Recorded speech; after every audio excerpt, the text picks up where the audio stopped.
coup, j'ai un petit peu mal parce que c'est un peu de ma côte là qui va s'asseoir, donc du coup, ça m'étire un peu. On aime servir ensemble. Pourquoi? Parce que déjà, le Seigneur l'a utilisé pour que je puisse être là ce soir, parce que moi, il y a une dizaine d'années en arrière, je ne croyais pas en Dieu. Je disais même que je ne voulais pas de Jésus dans ma maison. Donc lui, il s'est invité, j'ai dû laisser une fenêtre ouverte et puis il est rentré. En tout cas, je le remercie d'être rentré dans ma maison. C'est une grâce, vraiment. Donc on essaie de grandir ensemble, on avance ensemble, on sert ensemble. On essaie de s'efforcer de faire au mieux pour le Seigneur et pour pouvoir vous bénir. Pasteur Fred a parlé d'un ministère. Il faut savoir que lorsque j'ai commencé à marcher avec le Seigneur, je ne cherchais pas de ministère finalement. Moi, je voulais juste, je suis rentré dans l'église, j'ai reçu, c'était bien. Et finalement, bah, je venais le dimanche. Je venais le dimanche, je recevais, j'étais béni. Des fois, je pleurais parce que quelqu'un avait une parole de connaissance pour moi qui faisait mal. Mais des fois, ça réveille. Et c'est important de comprendre que le Seigneur, il veut nous secouer. La Bible dit que nous devons passer dans des cribles et des fois, ça fait un peu mal.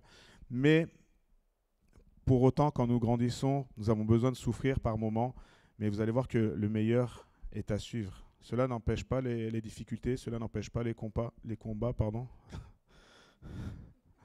Non, parce que non, hier, on a mangé chez Fred et Sonia et ils nous parlaient de compas céleste. Et du coup, je suis passé à glisser sur compas. J'ai dit quoi? Fred et Sonia. Pardon, David et Sonia. Donc, du coup, excusez-moi. Je vous ai dit, il y a trop de prénoms là en 2 jours. Je me gare. Ça va être compliqué. Je vais essayer de tenir le timing quand même. Euh, j'ai parlé d'horaire et je vais essayer de respecter ce que j'ai dit hier. Tout ça pour dire que j'ai commencé à servir avec le Seigneur. J'ai commencé à servir la première fois à la Sainte Seine. Et pour moi, c'était quelque chose de waouh, je sers la Sainte Seine, quoi. C'était quelque chose d'exceptionnel parce qu'on partage la table avec le Seigneur et je fais partie de ceux qui vont aller distribuer. Quand vous faites ça, quand vous allez servir la Sainte Seine, sachez que c'est tout aussi important que lorsque le pasteur va apporter un message. La première fois que ça m'a fait sourire quand on m'a dit que Kevin transpirait quand il faisait les annonces, parce que la première fois que j'ai fait les annonces, j'ai prié avant, et je voulais même les annonces avant, je voulais savoir ce que je devais dire à l'avance, parce qu'il faut se préparer en fait. La moindre petite chose que vous allez faire dans l'église, ce n'est pas une petite chose. Tout ce que vous faites, c'est pour le Seigneur. Amen. Donc lui, il ne voit pas des petites choses, il voit le cœur de serviteur. Donc moi, je vous encourage en fait pas à rechercher un ministère, pas à rechercher un titre, mais peut-être rechercher à qu'est-ce que je peux faire dans l'église? Qu'est-ce que je peux, en quoi je peux être utile? Et j'ai commencé comme ça. Et ma prière, c'était Seigneur, sers-toi de moi. Quelle prière!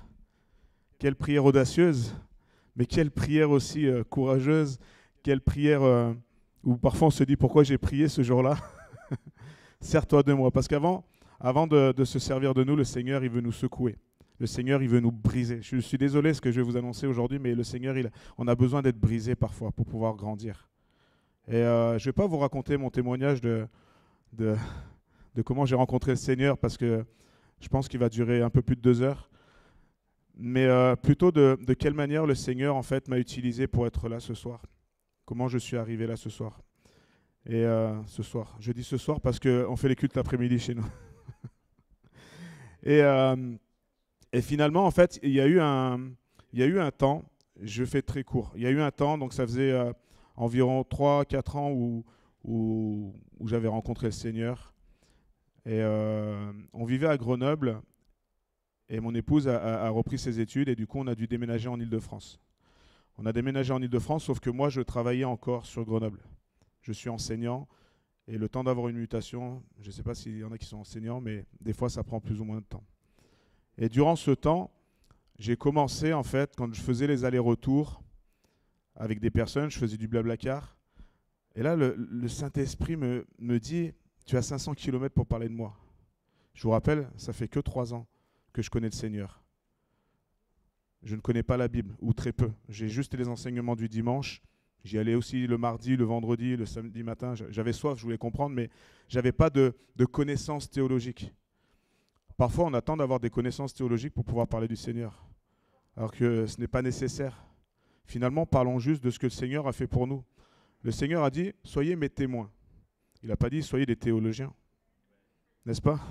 Sinon, je pense qu'il n'y aura pas beaucoup de témoins. Et moi, le premier, parce que déjà, je n'aime pas lire. Comme je le partageais ces 2 jours, le premier livre de la Bible que j'ai lu, c'est l'Apocalypse. Je n'aimais pas lire à l'école, je lisais toujours la fin comme ça. Derrière, vous savez, il y a toujours un résumé pour pouvoir présenter un exposé, mais ça ne marche pas. Et quand j'ai commencé à lire la Bible, j'ai voulu faire la même chose. Je me suis dit, bon, le dernier livre, c'est l'Apocalypse. Je me suis arrêté au bout de 2 chapitres, je ne comprenais rien du tout. Mais tout ça pour dire que le Seigneur m'a mis à cœur de servir. Il m'a dit, parle de moi. Et au pire, tu es dans ta voiture, les gens, s'ils descendent, ils vont être embêtés. Ils vont rester sur le bord de la route. Mais en tout cas, j'ai commencé comme ça, à parler du Seigneur. Et je priais, je disais, Seigneur, ok, je parle de toi, mais qu'est-ce que je leur dis? Comment on démarre une conversation? C'est jamais évident, en fait. Finalement, on a cette sorte de pression, cette boule au ventre, même si on est dans notre voiture, dans notre zone de confort. Je le faisais aussi quand ce n'était pas ma voiture, quand j'étais passager. Et là, c'est encore pire, parce qu'on se dit, est-ce qu'il va me jeter sur le bord de la route? Et finalement, j'aime bien regarder les commentaires après sur Blablacar, parce que je voulais savoir ce qu'ils avaient ressenti. Et à chaque fois, c'était des bons commentaires, de beaux sujets de discussion. C'était très intéressant, toutes ces choses-là. Il y avait quelque chose de semé. Peut-être qu'ils n'ont pas donné leur vie à Jésus ce jour-là, mais il y a une semence qui est faite. Lorsque vous parlez de Jésus, peu importe ce que vous allez dire, si c'est en accord avec la parole, vous allez semer quelque chose de bon. Amen. Vous allez être un témoignage de ce qu'il a fait. Et ensuite, j'ai commencé à prendre les transports en commun, parce que la voiture, c'était quand même fatigant. Donc j'ai fait une 2e année, à Grenoble encore. Donc je faisais encore des allers-retours. Et là, j'ai commencé à parler du Seigneur dans les transports en commun. Dans le train, souvent, je prenais le train, et là, je parlais du Seigneur. Et finalement, j'ai commencé comme ça à servir. Et un jour, j'ai eu à cœur on était à Sainte-Geneviève-de-Bois, en Île-de-France, et il y avait un endroit où il y avait des SDF. Et j'avais à cœur, en fait, vraiment ce fardeau. Je ne sais pas si vous avez déjà vécu ça, mais un fardeau pour des personnes. Et j'avais à cœur, en fait, de leur parler de Jésus. Mais j'avais peur. Ces gens étaient alcoolisés, ils étaient drogués, ils s'insultaient, des fois ils se frappaient. Je me suis dit, mais si je me mets au milieu et que je parle de Jésus, il y a des chances que je prenne une petite baffe. Donc du coup, je ne l'ai pas fait. Et lorsque j'étais à Grenoble, parfois je restais 2 semaines, 3 semaines, 5 semaines sur Grenoble parce que les allers-retours étaient assez fatigants. Et j'allais à l'église le dimanche matin et il y avait des cultes d'évangélisation l'après-midi aussi. Et j'aimais bien y aller. Mais ce jour-là, il y avait une montagne devant moi. Je ne pouvais pas aller à ce culte. Il y avait un match du PSG. Quelle montagne! Je suis désolé, j'aime le PSG, mais ce n'est pas mes propos. Et finalement, parfois, il y a des choses qui nous empêchent de nous rapprocher de Jésus. Et pourtant, c'était juste un match. Hein. Presque, j'aurais pu regarder les résultats après. On n'enregistre pas un match, ça c'est évident. Mais finalement, je me suis dit, bon, je vais regarder le match. Et je ne suis pas allé à l'église l'après-midi. Le PSG ne perd pas. Il apprend de ses erreurs. Et finalement, à la fin du match, je me suis dit, pour ma conscience, ça va me faire du bien, je vais regarder un message sur YouTube. Et je regarde le message sur YouTube parce que ça fait du bien. Je me dis, tu vois, Seigneur, quand même. J'ai regardé un message. Je pense qu'on l'a déjà fait au moins une fois chacun, de se dire, je vais regarder un message, je ne vais pas aller à l'église, mais je vais regarder un petit message. Et puis finalement, je vais équilibrer, je vais compenser. Bah, dites-vous bien que le Seigneur, il parle tantôt d'une manière, tantôt d'une autre. Le message se passe, le pasteur fixe la caméra et il dit, tu dis que tu veux, donc je vais quand même utiliser le mot, mais c'est comme ça qu'il l'a dit, tu dis que tu veux évangéliser, mais tu restes devant ta télévision. Et là, j'ai pris une claque spirituelle. Et finalement, je suis allé sur un site qui s'appelle Une armée d'évangélistes que le pasteur Jérémy Saudril avait créé. Et c'est une carte du monde, en fait, où on voit un petit peu les gens où ils sont inscrits, les actions qu'ils font dans l'évangélisation. Et je suis sur Grenoble. Et là, je regarde, je vois une personne qui, comme je vous ai dit, j'avais à cœur de servir auprès des SDF. Et là, je vois une personne qui s'appelle Anthony et qui sert auprès des SDF. J'ai dit gloire à Dieu. Et il marque un petit profil et qui sert avec une femme qui s'appelle Lindsay. J'ai dit ok, donc je vais chercher Lindsay aussi, comme ça je vais contacter les deux. Au pire des cas, il y en a bien un sur les deux qui va me répondre. Et Et je tombe du coup sur l'INSEE, je vois la photo de profil, et c'est une tour dans un parc qui s'appelle la Tour Perret, à Grenoble. Et je me dis, je pense que je connais cette l'INSEE, parce qu'elle est souvent dans ce parc. Donc je lui envoie un message sur WhatsApp, je lui dis, c'est toi qui es sur une armée d'évangélistes? Cette l'INSEE, en fait, c'est une amie qui était venue à notre mariage et qui servait auprès des SDF. Et finalement, j'ai commencé à servir comme ça, à annoncer l'évangile. Et comme disait notre frère, quand on commence, en fait, on a soif. Mais on vit des choses difficiles. Auprès des SDF, c'est très très dur parce que les premières personnes que j'ai vues avaient entre 16 et 17 ans. La fille était enceinte de 5 mois. Et on part, on reprend la voiture, on rentre à la maison, on pleure. On pleure parce qu'on a l'impression d'abandonner ces gens. Mais finalement, on a quand même apporté du soutien, on est resté avec eux. Moi, il y a une chose qui m'a marqué encore aujourd'hui, que quand j'y pense, c'est pour ça que j'évite de jeter la nourriture aussi, c'est que les personnes ramassaient les gâteaux secs par terre posés sur le goudron pour les remettre dans leurs affaires. En tout cas, c'est une expérience qui m'a permis de grandir et petit à petit, j'ai commencé à servir le Seigneur auprès de tout le monde. J'ai annoncé la bonne nouvelle à tout le monde et voilà comment j'ai commencé. Et il n'y a que depuis l'année dernière où je commence à avoir des fruits sur ce que le Seigneur m'a mis à cœur, le fait d'aller annoncer la bonne nouvelle. Donc je rends grâce au Seigneur vraiment de m'avoir placé ici. Je l'ai fait vraiment très courte, mais en tout cas, sachez que commencez juste à faire quelque chose pour le Seigneur. Vous allez voir qu'il va vous utiliser. Amen. On va partager un passage. Alors, on va partager plusieurs passages. On va commencer dans 2 Corinthiens 5, au verset 17. Je vous invite alors je ne sais pas si habituellement vous ouvrez les Bibles ou pas, mais si vous l'avez, vraiment à l'ouvrir, mais je crois qu'il va le projeter. Donc au verset 17, si quelqu'un est en Christ, il est une nouvelle créature. Les choses anciennes sont passées, voici toutes choses sont devenues nouvelles. Et tout cela vient de Dieu qui nous a réconciliés avec lui par Jésus-Christ et qui nous a donné le ministère de la réconciliation. En effet, Dieu était en Christ. Il réconciliait le monde avec lui-même en ne chargeant pas les hommes de leur faute. Et il a mis en nous la parole de la réconciliation. Nous sommes donc des ambassadeurs de Christ. Quelle mission? Nous sommes donc des ambassadeurs de Christ, pour Christ. Comme si Dieu adressait par nous son appel, nous supplions au nom de Christ, soyez réconciliés avec Dieu. En effet, celui qui n'a pas connu le péché, il l'a fait devenir péché pour nous, afin qu'en lui nous devenions justice de Dieu. Amen. Dans ce passage, je me suis posé 3 questions. Et je vous inviterai aussi à revenir dans ce passage, à vous poser ces questions. Finalement, lorsque nous sommes en Christ, que sommes-nous devenus? La Bible dit dans ce passage que nous sommes de nouvelles créatures. Les choses passées sont passées. Amen. J'ai envie de vous dire que le Seigneur vous a déjà pardonné. Parfois, on prie, on dit « Seigneur, je te demande pardon pour ce que j'ai fait hier. » Et parfois, 5 ans après, « Seigneur, je te demande pardon pour ce que j'ai fait il y a 5 ans. » Il vous a déjà pardonné? Un enfant qui pleure, qui va demander pardon parce qu'il a fait une bêtise, vous le pardonnez. S'il revient pendant plusieurs jours de suite et il vous redemande pardon pour la même bêtise, à un moment donné, je pense que des fois ça peut être agaçant, mais c'est bon, je t'ai pardonné, n'est-ce pas? Et en fait, Dieu, il est comme ça avec nous. Une fois qu'il a pardonné, il a pardonné. Donc ne revenons pas en fait sur ce qu'on a fait. Une fois qu'il nous a pardonné, si c'est fait d'un cœur sincère, il vous a pardonné. Si on ne prend pas conscience de ça, ça va nous mettre un frein pour avancer spirituellement. Être en Christ, en grec, signifie être uni à Christ. Avoir une relation intime et spirituelle avec lui. Tout à l'heure, quand on a partagé la Sainte Seine, elle a parlé d'intimité avec le Seigneur. Et c'est important d'être intime avec le Seigneur. Lorsque nous sommes une nouvelle créature, lorsque nous sommes en Christ, nous avons cette intimité avec notre Seigneur. Je ne sais pas si vous réalisez cette intimité avec le Seigneur. Se mettre dans une chambre, fermer la porte, pouvoir parler à notre Seigneur. J'ai déjà expérimenté ça. Pendant ces 2 jours, je parlais du fait que ça m'est arrivé pendant un temps de prendre des rendez-vous avec le Seigneur. À telle heure, je serai dans la chambre.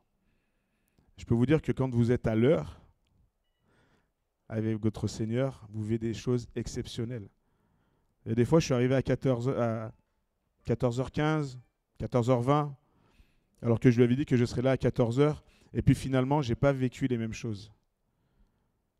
Donc avoir une intimité avec le Seigneur, c'est aussi respecter notre Seigneur. Lorsqu'on prend un engagement avec lui, on respecte cet engagement avec notre Seigneur.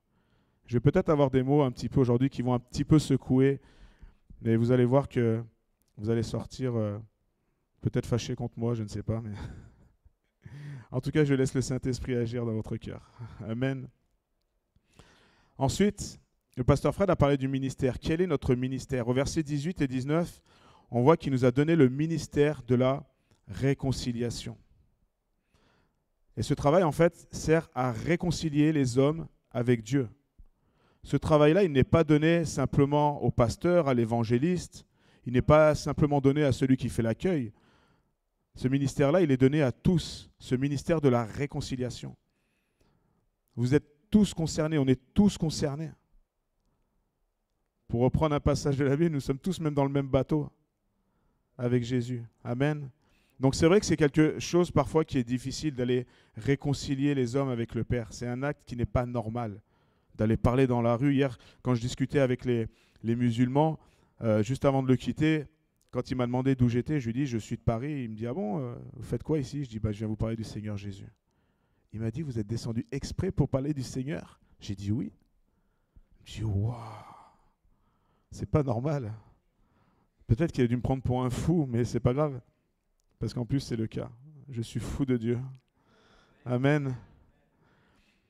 Et dans le même passage, il est écrit que nous sommes des ambassadeurs pour Christ. Le mot grec utilisé pour ambassadeur, c'est prébéo. Ça veut dire en fait agir en tant qu'ambassadeur ou représenter. En fait, nous représentons le royaume de Dieu. Nous représentons qui est Christ. Un ambassadeur, c'est celui qui représente un roi ou un gouvernement dans un pays étranger. Nous sommes dans une terre étrangère. Je ne sais pas si vous vous rappelez qui est le prince de ce monde, mais en tout cas, ce que nous allons faire, ça ne va pas lui plaire. Donc forcément, des fois, c'est dur. Des fois, il y a des barrières. Des fois, on souffre pour le Seigneur. C'est parce qu'en fait, le prince de ce monde, il veut nous détruire tout simplement. Il veut détruire cette œuvre. Mais parfois, il est bon de lui rappeler la finalité.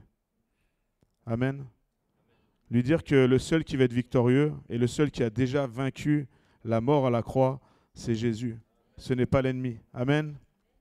Donc notre mission, c'est de réconcilier les hommes avec Dieu en représentant le Christ. Lorsqu'on me voit, alors je ne pense pas qu'on voit le Christ lorsqu'on me voit, mais en tout cas notre attitude. Quels sont les fruits que je vais aller porter? Je ne veux pas mettre un esprit de culpabilité, mais pour moi en tout cas, c'est une remise en question quotidienne. Seigneur, fais de moi quelqu'un qui représente qui tu es. Une image du Christ. Quelle mission? C'est quelque chose qui est difficile. Mais le Seigneur nous aide. Le Seigneur nous aide à accomplir de grandes choses. La Bible dit que nous allons accomplir des choses encore plus grandes que ce qu'a fait Jésus. C'est une belle mission, mais c'est un lourd travail. Et le titre de mon message, là, c'était que l'introduction. Le titre du message, c'est « Semer la parole de Dieu, une mission pour tous ». Cette mission, elle est pour tous. Je vais vous partager un passage dans Marc 4. Je ne vais pas vous lire tous les versets que j'essaye de respecter le temps, mais en tout cas, je vais étudier qu'un seul verset sur ce passage. Marc 4. Verset 1, Marc 4. Jésus se mit de nouveau à enseigner au bord du lac. La foule se rassembla autour de lui, si nombreuse qu'il monta dans une barque où il s'assit. Toute la foule était à terre sur le rivage. Il leur enseignait beaucoup de choses en paraboles. Il leur disait dans son enseignement, « Écoutez, un semeur sortit pour semer. Comme il semait, une partie de la semence tomba le long du chemin. Les oiseaux vinrent et la mangèrent. Une autre partie tomba dans le sol pierreux, où elle n'avait pas beaucoup de terre. Elle leva aussitôt, parce qu'elle ne trouva pas un terrain profond. Mais quand le soleil parut, elle fut brûlée et sécha, faute de racines. Une autre partie tomba parmi les ronces poussèrent et l'étouffèrent, et elle ne donna pas de fruits. Une autre partie tomba dans la bonne terre, et elle donna du fruit qui montait et se développait, avec un rapport de 30, 60 ou 100 pour un. Amen. Je vais pas approfondir sur la terre, sur les bonnes terres. Mais on se rend compte dans ce passage qu'il y a un travail qui est difficile lorsque nous allons annoncer la bonne nouvelle. C'est que déjà, il faut aller sur la bonne terre. Et parfois, même si la terre semble un peu difficile, il y a un gros travail de déracinement. Il y a un gros travail de nettoyage. Il faut labourer la terre. Et parfois, ça peut prendre du temps. Des fois, il y a des terres qui sont beaucoup plus faciles pour aller annoncer la bonne nouvelle. Mais des fois, il y a des terres où c'est beaucoup plus dur. Mais je pense que les terres qui sont dures parfois à nettoyer, c'est celle-là qui va porter beaucoup de fruits. J'ai un ami, quand il a acheté une maison, il a voulu mettre une pelouse dans sa maison et il a embauché un gars pour enlever toutes les pierres. Et je le voyais avec sa petite cagette. Et puis il mettait la terre dedans et puis il secouait la cagette, il récupérait les pierres. Il a passé des jours et des jours. Il a mis du temps. Mais quand je vois la pelouse de mon ami, je me dis, waouh, le travail en fait porte du fruit. Amen. Le travail que vous allez faire, le travail que vous faites certainement même déjà, porte du fruit, même si c'est dur. Prenez votre cagette, allez ramasser les pierres et vous verrez que vous allez avoir une belle pelouse. Amen. Bâtir une église, c'est quelque chose de difficile. C'est quelque chose qui prend du temps. Mais quand on voit cette œuvre, notamment là où nous sommes aujourd'hui, et je parle de l'église locale, mais quand on voit l'église universelle, c'est une belle œuvre, mais c'est difficile. Et à la fin, il y aura une belle pelouse lorsque nous allons être sauvés. Amen. Et du coup, il faut mettre des choses en place. On voit qu'à travers cette lecture, que ce travail-là n'est pas impossible à effectuer. C'est juste que des fois, il faut savoir se retrousser les manches. Et ce passage nous montre également que Jésus poursuivait son enseignement, pas seulement auprès de ses apôtres qui avaient été choisis, nous le voyons dans le chapitre, dans Marc 3, à partir du verset 13. Je ne vais pas vous lire ce passage, mais je pense qu'il est affiché derrière. Et en fait, nous voyons dans Marc 4 que le message n'est pas destiné qu'à une simple catégorie de personnes. Ce travail n'est pas destiné simplement à l'évangéliste, simplement au pasteur, simplement à 2-3 personnes. Il parle à toute la foule, il enseigne toute la foule. Alors oui, on va mettre peut-être des personnes, des leaders. Des fois, j'ai du mal un peu avec ce mot, mais en tout cas, des personnes qui vont vous guider, qui vont vous accompagner, qui vont vous former. Je vois David qui a cette hargne pour le Seigneur. Hier, on est rentré, je disais à mon épouse, wow, mais quand je vois David, j'étais presque jaloux. Je me dis, mais quel cœur il a pour l'évangile. Quel cœur il a pour l'évangile. La Bible a dit de revenir à son premier amour. Ces derniers temps, je me suis posé cette question en me disant, mais pourquoi je vais à l'église? Qu'est-ce qui fait que je crois en Dieu? Je vais vous inviter à vous poser cette question. Qu'est-ce qui fait qu'aujourd'hui vous êtes là? Qu'est-ce qui fait qu'un jour vous avez cru en Dieu? Rappelez-vous pourquoi il est venu vous chercher. Rappelez-vous qu'il vous a aimé le premier. Et vous allez voir que finalement, ce cœur-là, vous allez le garder tout le temps. Ça fait 14 ans, il a ce zèle-là. Waouh! Je pense qu'on l'a tous quelque part, mais il l'exprime d'une manière différente. N'est-ce pas? Et je vous invite à garder vraiment ce cœur pour le Seigneur. À vraiment garder ce cœur pour le Seigneur. Même s'il y a des saisons où on va être découragé, et je suis le premier à être assez découragé parfois, mais en tout cas, garder ce cœur pour le Seigneur. Amen. Donc, on va plutôt étudier sur ce passage le verset 3. Dans le verset 3, il y a 4 clés, 4 choses en fait que le Seigneur nous enseigne pour pouvoir aller faire la mission qui est destinée à tous, annoncer la bonne nouvelle. Et la première des choses, c'est écouter. Écoutez un semeur sorti pour semer. Écoutez. Écoutez Jésus. Dépasser les distractions pour recevoir la parole. Quand j'ai lu ce passage, il dit qu'il est devant une foule immense. Je ne sais pas si vous avez vu le film The Chosen. J'avais jamais imaginé comme ça en fait. Il était là, il prêchait, puis il y avait des disciples qui étaient un peu éloignés, et en fait, il communiquait la parole pour aller jusqu'au bout. Moi, j'imaginais jamais que ça comme ça. Alors peut-être que c'était pas comme ça. Hein. Le film, en tout cas, l'a mis de cette manière-là. Parce que moi, je me disais, mais il devait avoir une voix qui porte quand même. Mais parfois, nous pouvons être distraits lorsque nous voulons écouter Jésus. Et là, je parle dans votre intimité, ça peut être à la maison, ça peut être à l'église. Mais parfois, il peut y avoir des choses autour de nous qui nous empêchent d'écouter le Seigneur. Et certainement que la foule aussi avait par moments du mal à écouter Jésus. Parce qu'il y avait énormément de monde. Peut-être qu'il y avait, comme dans les églises, des fois on voit les enfants courir, ils peuvent faire un peu du bruit, mais moi je suis heureux quand j'entends les enfants. Des fois, c'est vrai, on peut se dire, les gens se tournent, mais c'est gênant.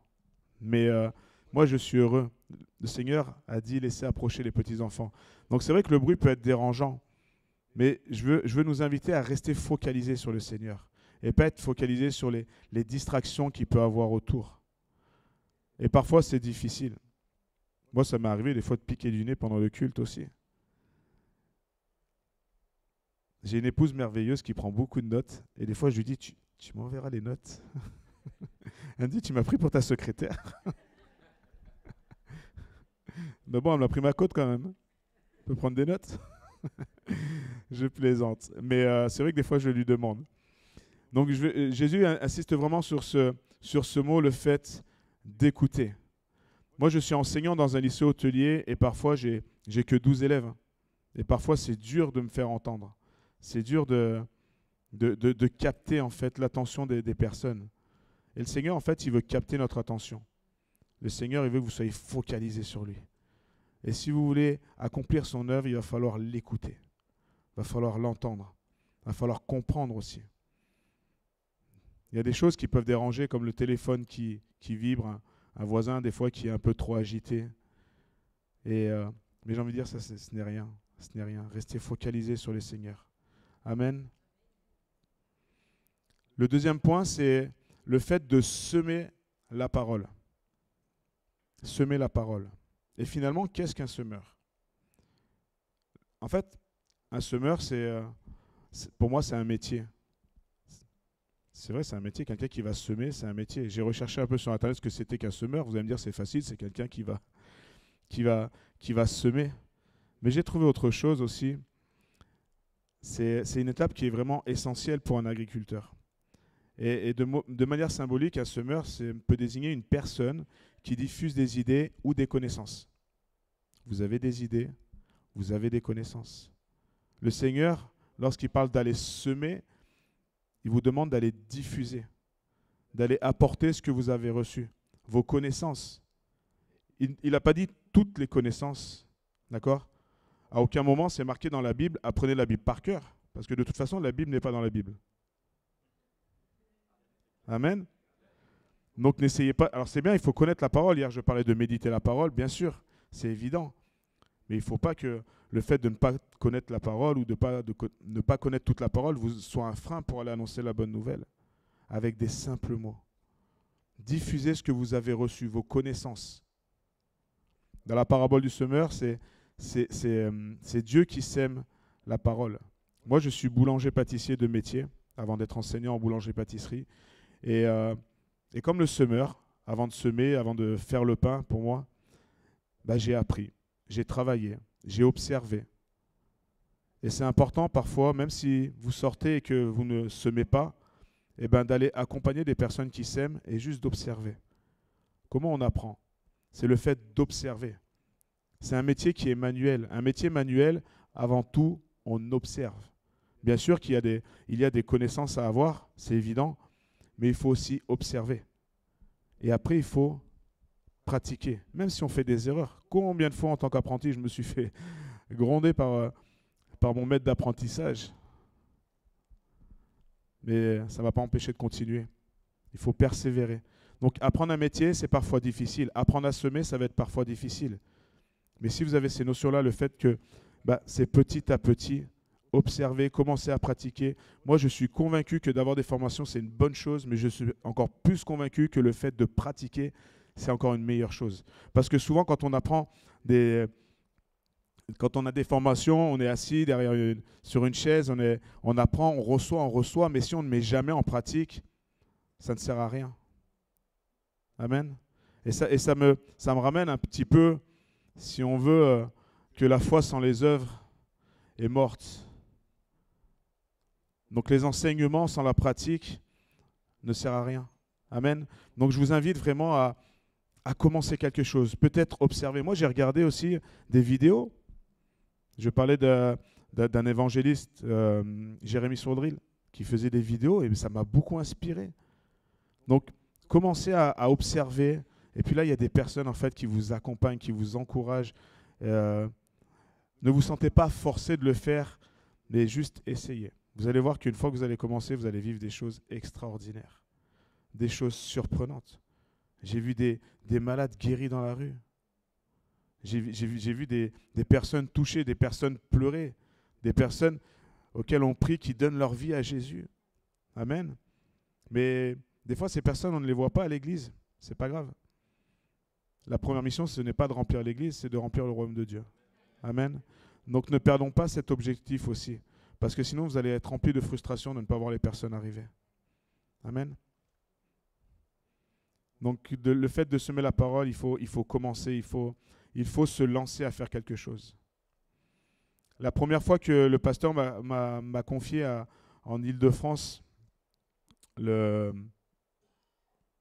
groupe d'évangélisation, je me souviendrai toujours, il avait organisé une sortie avec des leaders ou des potentiels leaders. Et puis avec mon épouse, il nous a invités, venez, on part en week-end tous ensemble, on est une quinzaine, je crois. Et là, on se met à discuter tous les deux, on est là-bas. Je lui dis, mais pasteur, qu'est-ce qu'on fait là en fait? Il dit, tu sais pas encore ce que tu fais ici? J'ai dit non. Bon, à part qu'on va faire un barbecue, ça va être sympa, on va aller à la plage. Mais qu'est-ce que je fais là? Qu'est-ce qu'on fait là en fait? On se posait même cette question, pourquoi nous en fait? On ne mérite pas plus qu'un autre, on n'a pas plus de compétences qu'un autre. C'est juste que j'avais commencé en fait à évangéliser depuis 3-4 ans. Et lui, il voyait ça, et il voyait des fruits. Et il avait à cœur de me confier en fait un groupe donc, qui a émergé à ce moment-là finalement.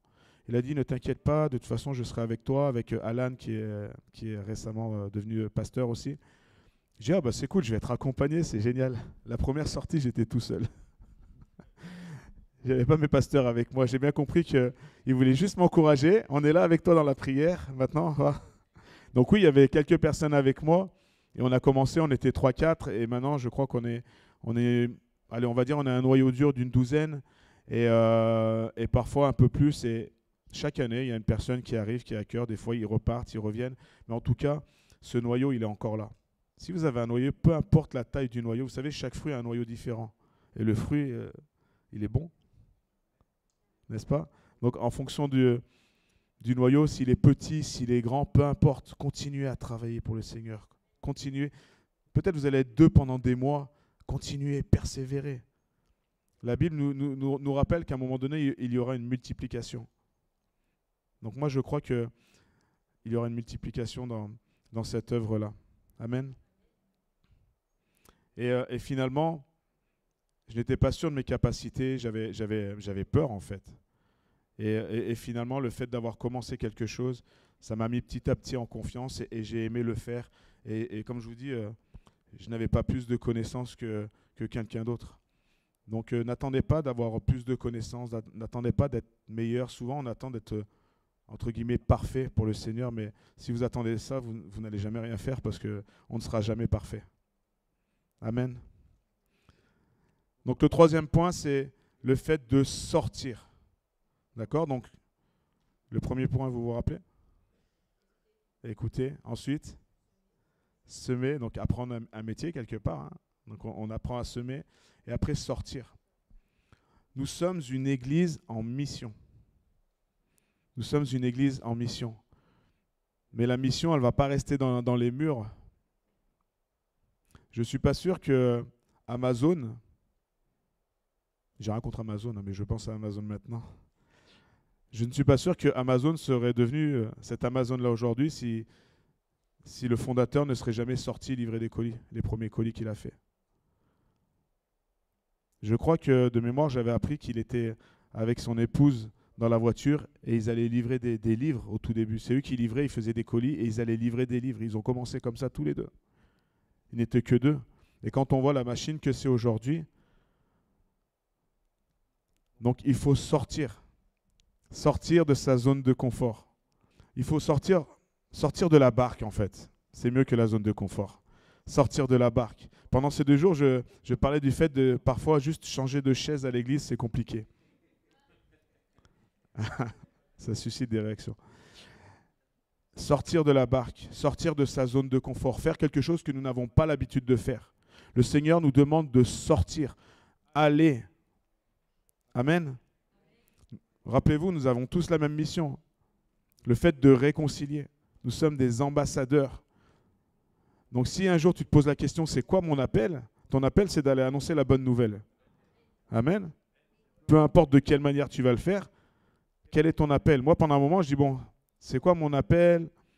C'est quoi le ministère? On cherche des titres. Juste sers. L'appel, nous avons tous le même. Et comme le disait le pasteur, peu importe si c'est en groupe où tu sors ou si c'est au travail, tu évangélises. Nous on l'a fait de cette manière-là parce que c'est quelque chose qui peut nous faire sortir plus de notre zone de confort.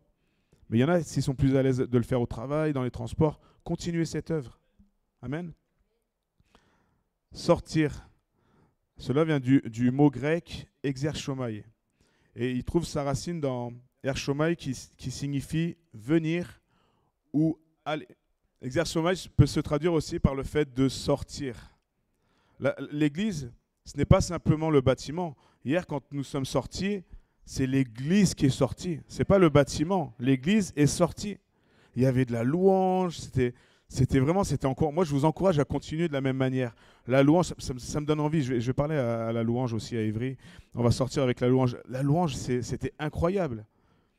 Juste le fait même d'écouter la musique, vous ne pouvez pas savoir à quel point ça peut bénir des personnes. Juste de la musique. Il n'y a même des fois pas besoin de chanter.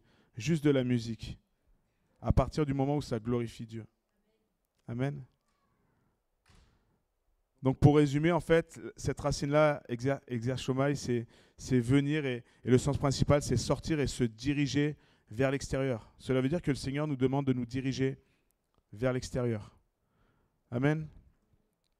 Et je vais aller sur le dernier point. Le dernier point, c'est semer la parole. Donc le fait de semer, c'est bien, mais qu'est-ce qu'on sème? Semer la parole. C'est un acte qui est réfléchi et guidé par Dieu.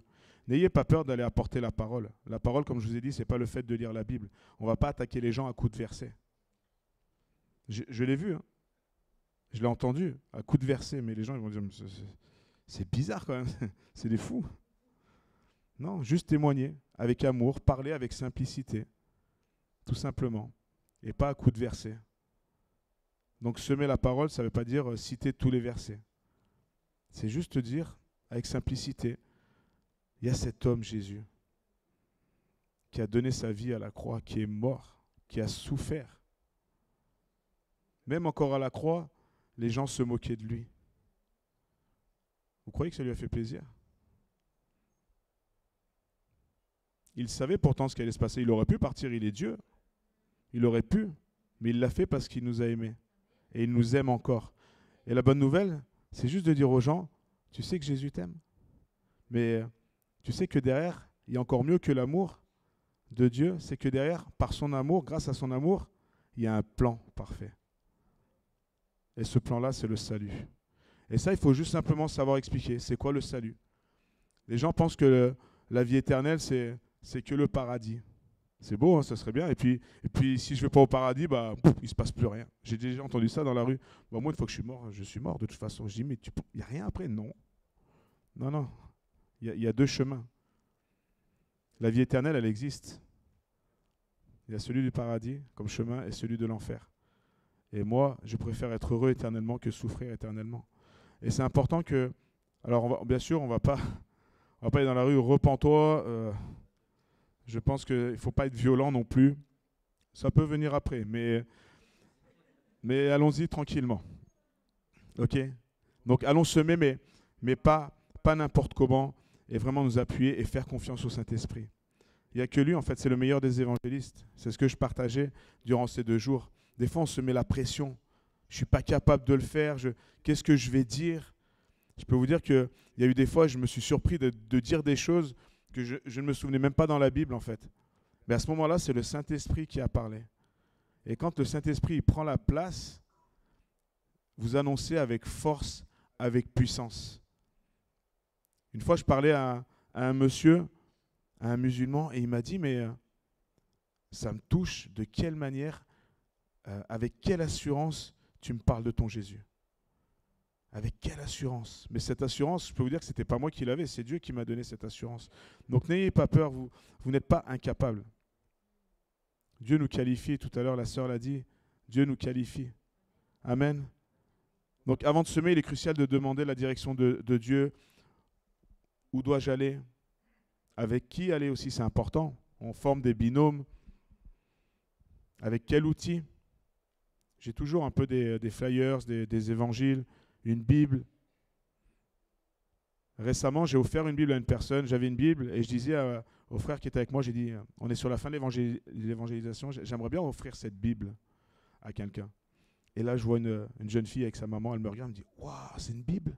J'ai dit oui, 2 minutes après. Elle me dit, je peux l'avoir?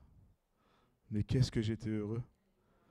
Et parce que le Seigneur, il avait entendu la prière et puis il savait que je prends toujours une seule Bible. Et l'objectif, c'est que quelqu'un puisse avoir envie d'avoir cette Bible.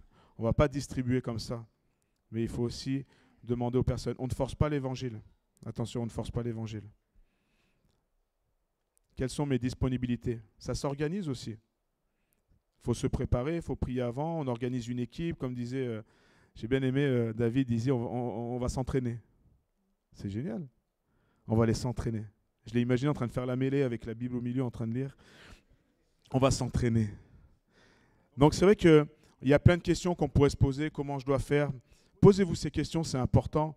Et le Seigneur va vous répondre. Entourez-vous des gens qui ont l'habitude de le faire. Ils vont vous accompagner pour aller annoncer la bonne nouvelle. Amen. Donc je vous encourage vraiment à ces 4 points. Écouter, semer, sortir et de quelle manière vous allez semer. Amen. Soyez bénis.